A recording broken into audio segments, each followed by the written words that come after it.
Good morning. We are in Luke chapter 18, starting with the story of the persistent widow.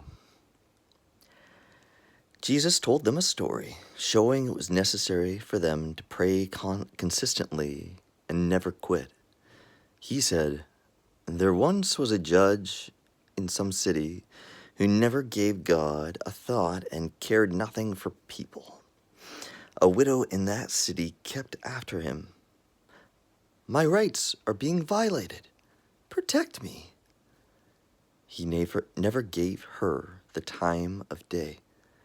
But after this went on and on, he said to himself, 'I care nothing for what God thinks, even less what people think. But because this widow won't quit badgering me, I'd better do something and see that she gets justice. Otherwise, I'm going to end up beaten black and blue by her pounding.' Then the master said, 'Do you hear what that judge, corrupt as he is saying? So what makes you think God won't step in and work justice for his chosen people who continue to cry out for help? Won't he stick up for them? I assure you he will. He will not drag his feet.' But how much of that kind of persistent faith will the Son of Man find on the earth when he returns?" The story of the taxman and the Pharisee. He told his next story to some who were complacently pleased with themselves over their moral performance and looked down their noses at common people. 2 men went up to the temple to pray. One a Pharisee, the other a taxman. The despised profession of a taxman. The Pharisee posed and prayed like this: "Oh God, I thank you that I am not like other people, robbers, crooks, adulterers, or heaven forbid, like this taxman. I fast twice a week and tithe on all my income." Meanwhile, the taxman slumped in the shadows, his face in his hands, not daring to look up. "God, give mercy. Forgive me, a sinner." Jesus commented, "This taxman, not the Pharisee, went home made right with God. If you walk around with your nose in the air, you're going to end up flat on your face. But if you're content to simply be yourself, you will become more than yourself."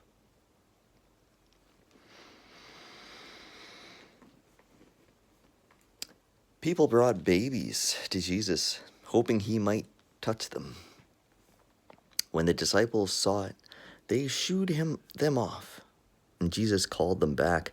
"Let these children alone. Don't get between them and me. These children are the kingdom's pride and joy. Mark this. Unless you accept God's kingdom in the simplicity of a child, you'll never get in."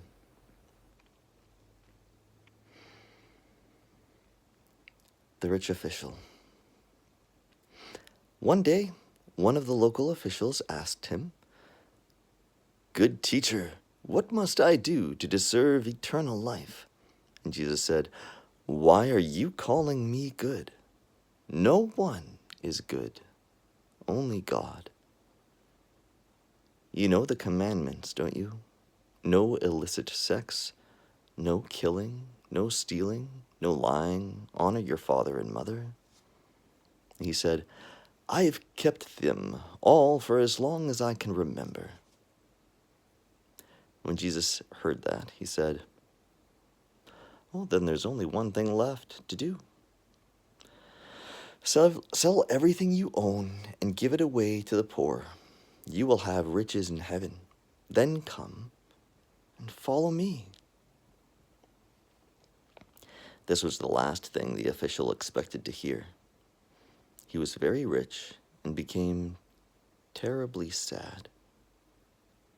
He was holding on tight to a lot of things and not about to let them go. Seeing his reaction, Jesus said, "Do you have any idea how difficult it is for people who have it all to enter God's kingdom?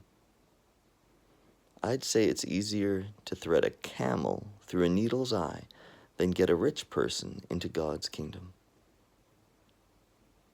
"Hey, then who has any chance at all?" the others asked. "No chance at all, if you think you can pull it off by yourself. Every chance in the world if you trust God to do it." Peter tried to regain some initiative. "We left everything we owned and followed you, didn't we?" And Jesus said, "Yes, and you won't regret it. No one who has sacrificed home, spouse, brothers and sisters, parents, children, whatever, will lose out. It will all come back, multiplied many times over in your lifetime. And then the bonus of eternal life."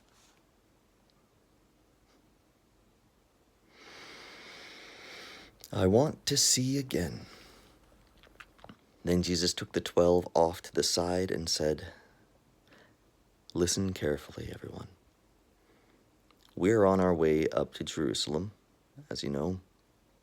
Everything written in the prophets about the Son of Man will take place. He will be handed over to the Romans, jeered at, made sport of, and spit on. Then, after giving him the 3rd degree, they will kill him.